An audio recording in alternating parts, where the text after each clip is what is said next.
আলহামদুলিল্লাহ, আমরা পহেলা রমজান থেকে আজকে 26শে রমজান দিবাগত রাত্রে আমরা শবে কদর তথা লাইলাতুল কদরে আমরা উদযাপন করতে এসেছি।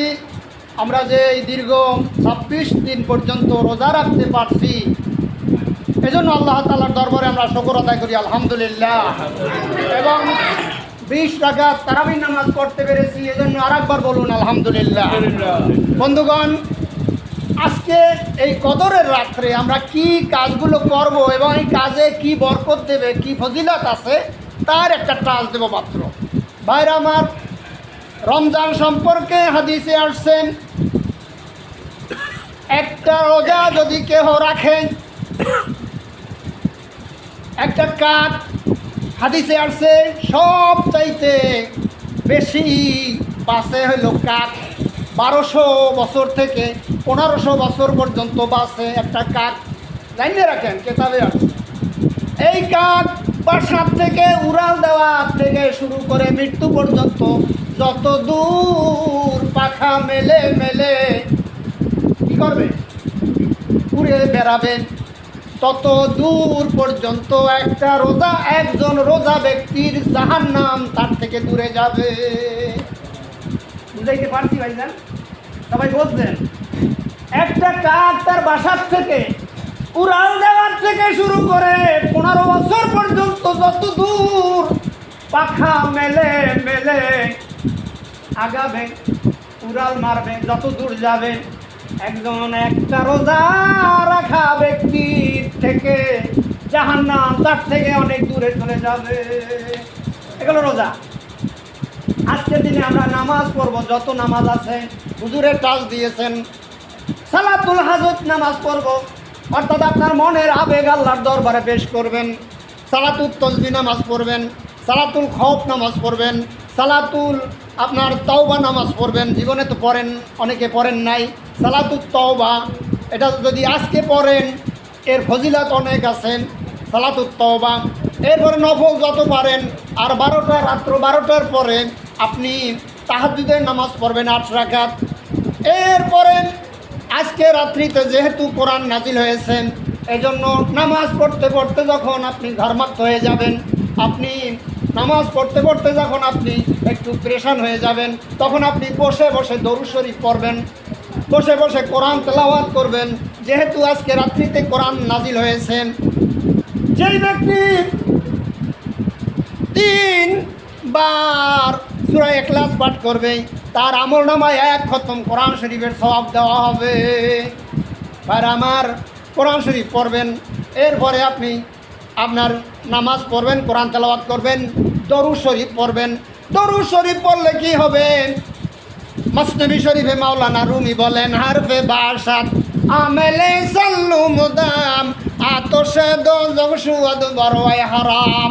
মসনবী শরীফে মাওলানা জালালউদ্দিন রুমি বলেন, কেহ যদি সদা সর্বদা দরুদ শরীফ পাঠ করে, আল্লাহ রাব্বুল আলামিন তার জন্য জাহান্নামের আগুন হারাম করে দিবেন। এজন্য আজকে দরুদ শরীফ যত পারেন বেশি বেশি করবেন, বেশি বেশি করবেন। এরপর আসছেন তওবা ইস্তেগফার। তওবা সম্পর্কে আল্লাহ তাআলা বললেন, আল্লাহ তাআলা বলেন, যে ব্যক্তি তওবা করে সে আমার কাছে সব চাইতে বেশি প্রিয়। রাসূল আকরাম সাল্লাল্লাহু আলাইহি সাল্লাম বলেন, কুল্লু বনি আদম খাত্তাউন, সমস্ত বনি আদম হলো ক্ষতির ভিতরে, ইল্লা দেশে যারা তওবা করবে তারা হলো উৎকৃষ্ট, সম্মানিত, তারা সবচেয়ে খায়ের মানে ভালো, যারা তওবা করবে। তওবা কি? আমার লগে পড়েন, আস্তাগফিরুল্লাহাল্লাযী লা ইলাহা ইল্লা হুয়াল হাইয়ুল কাইয়্যুম ওয়া আতুবু ইলাইহি। তওবা মানে ফিরে আসা। আপনি এতদিন জিনা করছেন, এতদিন মানুষের আইল ঢালছেন, এতদিন মানুষকে নষ্ট করার জন্য পরামর্শ দিয়েছেন, এতদিন আপনি সুদের কারবারে লিপ্ত ছিলেন, এতদিন আপনি গুনাহের কাজে লিপ্ত ছিলেন। আপনি আজকে তওবা করবেন যে আমি আর জীবনে ওই গুনাহ আর করব না। তাহলে কি হবে? আর আমার রসুল গ্যারান্টি দিচ্ছেন যে এই ব্যক্তি তওবা করবে, কেমন জানো সে তো কোনো গুনাই করে নাই।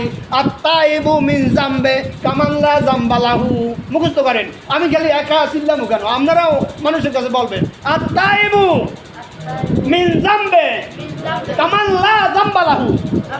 যেই ব্যক্তি তওবা করবে কেমন জানো সে কোনো গুনাই করে নাই। মাসুম বেগুনা হয়ে যেরকম ভূমিষ্ঠ হয় বাচ্চারা, আমরাও ঠিক ওই রকম আজকে যখন তওবা করব, তওবা করলে আমরা মাসুম বেগুনা হয়ে যাব। তওবা করা, ইস্তেগফার করা আর একটা জিনিস, রোনাজারি করা, আল্লাহর কাছে মোনাজাত করা, কান্নাকাটি করা, এটা আলাদা জিনিস। তওবার সঙ্গে এটা মিল নাই। তওবা করতে হবে আর রোনাজারিও করতে হবে। রব্বুল আলামিন বিগত জীবনে যত গুনাহ করেছি, পাপ করছি, অন্যায় করছি, জেনা করছি, আল্লাহ তোমার নাম সত্তার, তুমি দোষ গোপনকারী। আল্লাহ আমি যে গোপনভাবে যত গুনাহ করছি তুমি ছাড়া আর কেউ জানে না। আল্লাহ তুমি ওই গুনাহগুলো মানুষের কাছে প্রচার করে দিও না। আল্লাহ তুমি আমার মাফ করে দাও। এই যে আপনি আরাধনা করলেন মাফ করে দাও, আল্লাহ তাআলা বলেন তোর ওই মাফ চাওয়া লাগবে না। তুই যখন আমার কাছে তওবা করবি, মাফ চাবি, আমি তোর 3টা বোনাস দিয়ে দেব, মাফ করে দেব। এরপরে গুনার জায়গা বাম দুধের 2 আঙ্গুল নিচে কলব, হৃৎপিণ্ড, ওই কলিজা, ওখানে জমা হয় গুনাহ। গুনাহ করতে করতে কলবটা মরিচা পড়ে যায়, আবরণ পড়ে যায়, ওইটা দাগ পড়ে যায়। আল্লাহ নবী বলেন আমি দাগও উঠাইয়ে দেব। আল্লাহ নবী বলেন কি আমি দাগও উঠাইয়ে দেব, গুনাহ মাফ করব। 2 নাম্বার 3, ওই গুনার জায়গা আমি খালি রাখবো না। ওই গুনার জায়গা, ওই গুনার গোডাউনে, পাপের গোডাউন আমি ন্যাগ দিয়া ভরিয়া দেব। আমি হারুনুর রশিদ বুলবুলে বাংলাদেশ আমি বানাই গেছি নাকি? চলুন তাহলে সেখানে ইল্লা মান তাবা ওয়া আমানা ওয়া আমিলা আমালান সালিহান ফাউলাইকা ইউবাদদিলুল্লাহু সাইয়্যাতিহিম হাসানাত ওয়া কানাল্লাহু গফুরুর রহিমা। রোজা রাখছি তো কথা ফিরতে গেলে ভাই। মহান আল্লাহ রাব্বুল আলামিন বলেন যদি তুমি তওবা করতে পারো, ঈমান আনয়ন করতে পারো, নেক আমল করতে পারো, তাহলে তোমার গুনাহসমূহকে আমি নেক দিয়া বদলাইয়া দেব। গুনাহ মাফ করব, নেক দিয়া গুনার জায়গা নেক দিয়ে ভরিয়ে দেব। আরেকটা কাজ করব, ওই যে গুনাহ করছেন যে দাগ হইছে, হাসরের ময়দানে যখন গুনাহ নিয়ে আপনি উঠবেন, অন্যান্য নবীদের উম্মতেরা বলবে দেখছো নি আখিরি জামানার উম্মতেরা কি গুনাহটা করছে। সেই জন্যে আমার আল্লাহ দয়ার নবীর খাতিরে দাগ উঠাই দেবে, ওই জায়গায় যাইয়ে দাগও দেখা যাবে না। এই আলোচনা কোথায় পাইবেন? এই আলোচনা সব জায়গায় হয় না। আজকে আপনাদের সামনে বলতেছি, আপনারা খেয়াল করেন। গুনাহ করছেন আর আপনি একবারে শেষ হয়ে গেছেন তা নয়। কয় যে গুনাহ করছো আমার কাছে মাপ চাবি, 3টা বোনাস পাবি। কয়টা বোনাস পাইছেন? বোনাস 3টা পাইছেন। তা আজকে রাত্রিতে কি করবেন? শেষ রাত্রে আল্লাহর দরবারে রোনাজারি করবেন। এখানে বলতে আপনার কিয়ামুল লাইল হয়, আজকে মোনাজাতে সেই কথাগুলো আসবে এবং আল্লাহর কাছে মোনাজাত করব। ও আরেকটা কথা, সেটা হলো জিকির করবেন আজকে। লা ইলাহা ইল্লাল্লাহ কয়েকবার করে দেয়, লা ইলাহা ইল্লাল্লাহ, লা ইলাহা ইল্লাল্লাহ, লা ইলাহা ইল্লাল্লাহ, আল্লাহ আল্লাহ আল্লাহ। এভাবে যখন আপনি জিকির করবেন, আপনি একা করেন আর সবাই মিলে সম্মিলিতভাবে করেন।